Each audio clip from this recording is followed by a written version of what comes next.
We are the Keyboard Samurai, a podcast focused on sharing insights to help those working in cybersecurity companies, be them technology or services.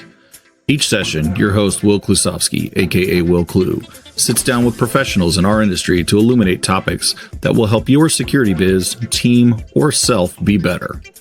Let's hack into it now. Hey, everybody, welcome back. Today, I have the honor of having one of the hottest LinkedIn people in security today, I think, on the show. Marcel, welcome to the show. Thank you very much, Will, and happy Friday. Happy to be here on this podcast. This sounds great. So give everybody 20, 30 seconds about who you are and kind of why we care. Yeah, you bet. I'm Marcel. I'm a senior cloud security manager here at Eventbrite. What I'm doing is basically internationally awarded cybersecurity in my space, creating programs, solutions, and fortifying the organizations against any cybersecurity threats, giving them strategic solutions. That's what I'm doing. That's awesome, man. We actually my company just started our ticketing sales today for our local security event. We use your platform, so I'm glad that you're there to keep it secure. Yes, sir. Happy to hear that. So we're talking cyber leadership in the age of AI, which AI is a hot topic. Everybody's talking about it in some way or another. Some people more useful than others. I guess from a security perspective, to get started, what's different? Like, just when you think about, I have to leading this type of organization or dealing with working in security and leading that effort. What is so much different now that we have AI that's a challenge? That's an interesting question. So maybe we should start with the idea that everyone have seen cybersecurity as an IT issue, and no, that cybersecurity is no longer just an IT issue, right? So that's the first thing that we have to understand, that it's a boardroom issue, and if that's not seen that way, it comes a lot of consequences. So um, I would say that now with AI and rapidly transforming both threat landscape in terms of cyber, but also all our internal operations for any company, not just us. Um, Boards needs to evolve and change that mindset of checking boxes like a compliance boxes to a mindset of risk ownership. So that should be the first shift. Yeah, it's been a battle for us for a long time to have somebody in the board, right? And depending on where you are globally, that's even harder or easier depending on which regulations you have to comply with. And even in that case, some of those that require that knowledge aren't necessarily full of that much teeth. So, and I got to think now that like the boardroom's probably full of a bunch of people saying, "Hey, we need to be using AI." Like we saw the video of there was like 2 or 3 companies. I remember the CEOs were saying, before you want to hire somebody, you have to tell me why we can't use AI to do this job, right? So I think within security, that's kind of a risk for us, right? Indeed. I think it's like um, a lot of times when I reach the boardroom and we discuss in terms of risk, they look more into the number side, financial numbers. So you have that two type of boards. The one that you can talk 4 hours and you can express all the risk and they are on the company, and they would say, okay, what are the numbers? So it could be a brand reputational damage, that could be financial damage, a lot of damage, right? But what are the numbers? And the other boards who might be more on the cyber side and they do understand more as a dual worker. So if they are co-working with you, that's why a lot of CISOs, they should be on the C level, on as the boardroom, and not just as a cybersecurity left on a corner. So a lot of times we're seeing right now with AI that that's exactly what's happening. It's a dual use. For attackers, you see a lot of deepfakes, right? You see automated phishing. You see a lot of malware, but also on our side, on the defenders, we use a lot of AI, right, to scale and automate all our security SOC teams and processes and security engineers. So in the end, what do we want as companies out there, as a cybersecurity companies? We want to cut that noise that we are receiving in tons of those alerts, right? So I think the biggest blind spot, Will, right now is not just that malicious AI, if you want to go that way. It's more internal as a company, because you can have a lot of employees who use AI tools with no governance, with no controls, and just full access to all your crown jewels. And that's the biggest risk. Yeah, it's being big LinkedIn people that we are, I see almost every post I see about AI. I'm always like, make sure you do a risk assessment first. Do you have a governance program? Have you even trained your people? Like, that's step one. And then I love you mentioned too like the malicious side of the house. They don't care about the bad things that could happen, right? So they're able to accelerate and use it faster. So we've got malware that's working, rewriting itself in real time. Meanwhile, we have bureaucracy or the fact that we have to do the right things and have a governance program in place before we can implement AI tooling, and kind of go beyond SOAR. That's kind of interesting to me. Like, where do you see things going from a defensive standpoint there with like just kind of how we've emerged and where we have AI now being used? Like, I think it's a good thing, but like I kind of like within the minutia of it, I don't know exactly like what do you think is going to happen next? If everyone would think the way you're thinking, we would be far, far away in a good sense. And because I think I read that in IBM, they pull a report in 2025 this year, and they said the same thing. Like, for every guys, like, this is super important. For every $1 that we spent, me, you, whoever in cyber, I'm not talking about it being the expert, just think on a strategic and vision your plan on that company that you are. If you are proactively spending $1 in investing in cyber, you will save 4 or 5 times more on those reactive costs.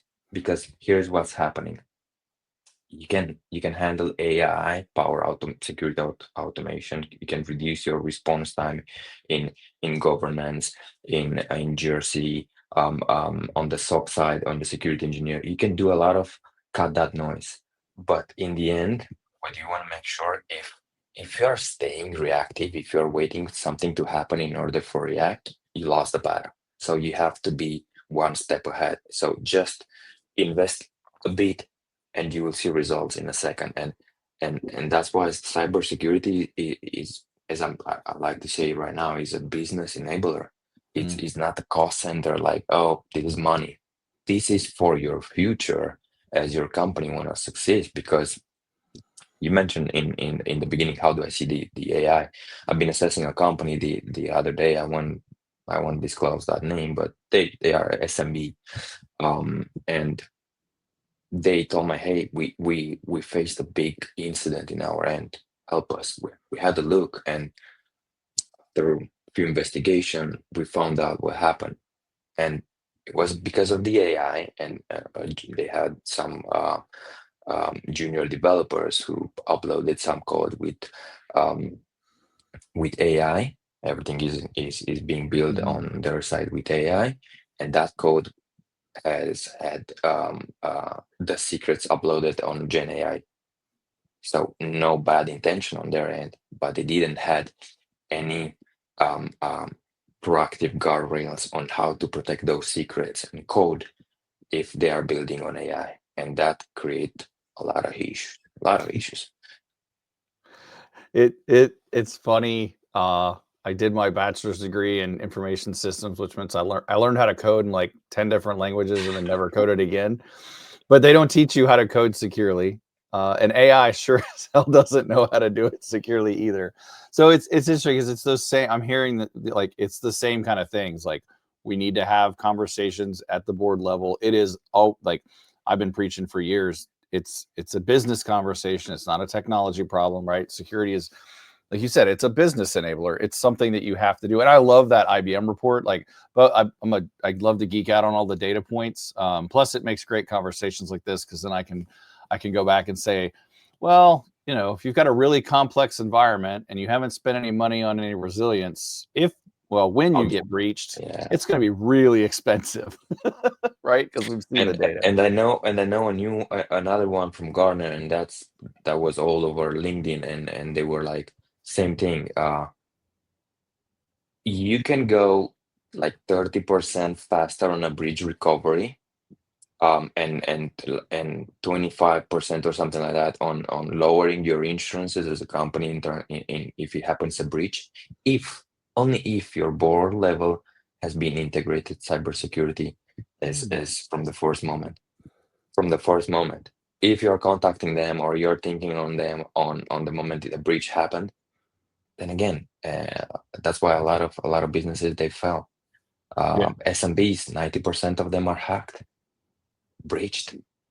Those are high numbers. And of course, also cybersecurity is the 87 or 85 or something like that, the highest burnout in the industry. Think why? Yeah. Well, and those smaller businesses, as I talked with a lot of those as well, they, you know, a large an enterprise organization can deal with a breach, right? I mean, we're talking 200 days to find it and 200 days to clean it up most of the time, give or take. For a small business, you know, that $4.8 million average number puts them out of business. And just that, would you go back as a client if those tickets that you were saying that you were buying, you heard that that company has been hacked or Yeah. breached? Well, Yeah. that's an interesting point because I talk about that a lot in like conversations I have because uh, a lot of us in security will use that brand protection as a kind of reason to do it. But if you look at the numbers for an enterprise company, it doesn't make that big of a Target's the one I always use. If you look at their revenue in 2013 when they got breached, it dipped, but now it's skyrocketed. And it's like the consumers in general don't really care. But when you get down to a smaller organization that can't handle that, then they're not going to. Like Hartford Payments, like one of the first PCI breaches way back in the day, nobody was going to go to them and use them after You that see, happened. you see, you see, all brand damage is clear like that, and they are still not doing anything. It's like uh, a lot of times when I reach companies and we discuss the planning of assessment is boards are just thinking on, okay, so if we have this governance in place, is that enough? We just tick the boxes, either PCI, SOC, or ISO, whatever. That's it. No, no, that's just false sense of security. Well, Yeah, you can't just rely on, well, like we say, checkbox compliance. And even like I'm a big fan of frameworks. I grew up in the GRC world, but that's a starting point, right? You start there and then you build on it. Like it doesn't do everything. You have to understand your assets. You have to be able to assess that and be able to prioritize based on all that stuff. You can't just be like, hey, we wrote a bunch of policies, we're good to go, right? oh, exactly. Do you know that more than 50% of those small companies that you were saying in the beginning, they don't even know their inventory? And that's the point number one. How could you protect something that you don't know? I don't know how many assessments I've done quite a few, and I don't think I've ever walked into anybody who had good asset management. That's a hot topic. That's a hot topic. But uh, for real, and this is happening a lot. You are from Jersey, so oh, by the way, for the guys who are listening, Will is that kind of guy who's like, um, so maybe let's give a quick background for 30 seconds. So Will contacted me a few months ago, and I'm the type of guy that I receive tons of DMs on and personal messages on my LinkedIn, and they are all like that type of salesy speech where they're trying to give you something to get you in something, and and I always 99% I respond to everyone like that, like thank you very much, thank you for contacting me. If you have contact me in a open that conversation or approach me in a different way, more human, more less pitchy, less salesy, then would be different. Plus that you guys, I'm seeing you use ChatGPT even to create that message, so it's a no. Now Will here, he came to me. It's like, hey, how are you? Good. We start building that bridge. He never offer me anything, selling everything, asking me for anything, and I didn't ask for him on anything on my end. I didn't sell him anything. Few months later, we seen each other on both my post, his post, and he's like, hey, Marcel, I really appreciate and I respect you. Would you mind coming to a conversation on our podcast? That's the type of conversation and respect you want to have, guys. Because getting back to boardrooms, you cannot maintain a boardroom even if something happens without trust. And trust is everything. If you lost trust, you can have a lot of AI, you can have the best guardrails, but boardrooms, CIOs, this stuff, E stuff won't trust you if there is no trust. So that's the first thing that you have to build and have a trustful department. That's my number one advice. Yeah, that's you lose trust in the boardroom, you lose your job. that's what happens. And dude, I appreciate that, but that's the kind, like, for me, that's the whole point of like networking, is not to I will go down this tangent, I don't care. I'm not here to sell anybody anything. You know who I am, and if you need something, you can ask. And I don't mean like you more, something like everybody I'm connected to or talk to. I'm never like, hey, you want to buy some stuff? It's just like, you know where I'm at, you know what I do. If you need me, come reach out. But that's the 1% of people out there. 99% they will be as I said. So that's the fact, guys. For anyone who's hearing in the audience, if you want to keep transparent, to be trustful, to be honest, go with that kind of open mentality when you approach people like Will, like myself, because we'll open doors more than you think. Instead of, hey, I'm the co-founder X, or I do X. No, things like that. And I sell you this. This is the best in the market, and blah blah blah. You lost me. That's it. And believe me, this cybersecurity space, it's a small space. We know each other in the end, and we talk with a lot of businesses, a lot of companies, a lot of founders. If you wanna do good, then just do the right things. Yeah, So, it's very small, and I think I've talked about this with other people on the show. I guarantee you, anybody that you're connected with, between you and me, like, there might be 1 degree of separation between them and somebody else we know, and like actually know. And then when you get, then that's globally. Like, it's a very, very small niche group of people, and everybody knows everybody too. That's the other thing. If you don't come with trust, you're not going to be able to maintain good relationships and good statuses, for sure. Well, Marcel, this is awesome, dude. I can talk to you forever, but if people want to find you on the interwebs, how can they do that? just go on LinkedIn, type Marcel Velica, and you will find me there. Just send me a DM. Don't sell anything. At least try open that conversation. Try discuss with me. And if you are a board member, a CISO, or a founder, and you're like, looking to get some insights, give me a DM, and happy to help you. That's outstanding, man. Thank you so much for your time, Marcel. Thank you, Will. Thank you, everyone. Bye. Thanks for enjoying Keyboard Samurai Podcasts. If you'd like to engage, find Will on LinkedIn at /WillClue or visit at willclue.me. That's WILKLU.me for more info. Disconnecting now, Synac you later.